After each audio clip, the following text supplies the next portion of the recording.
Il y a 2 ans, le cuivre du Katanga valait 2800 $ américains la tonne. Aujourd'hui, il cote à 6800. Petit à petit, le cuivre redevient l'oxygène de cette province de la République démocratique du Congo.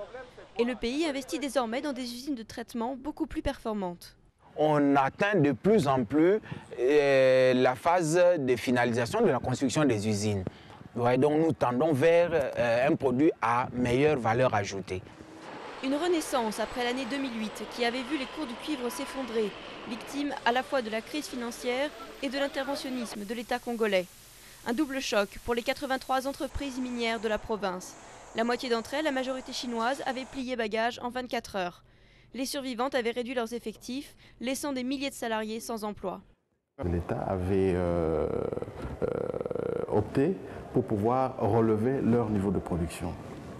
Mais par la suite, le gouvernement a constaté que ces accords étaient très mal négociés et que l'intérêt de l'État congolais n'était pas sauvegardé. Il fallait absolument rediscuter ces contrats.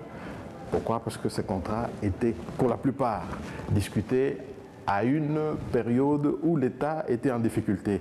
C'était pendant la guerre. Depuis, les relations se sont normalisées avec l'État. Le pays attire de nouveau des investisseurs étrangers et la production a repris sa croissance. Mais le souvenir de la crise reste vif et le pays a entrepris de diversifier ses sources de revenus avec l'exploration de nouveaux minerais comme le cobalt.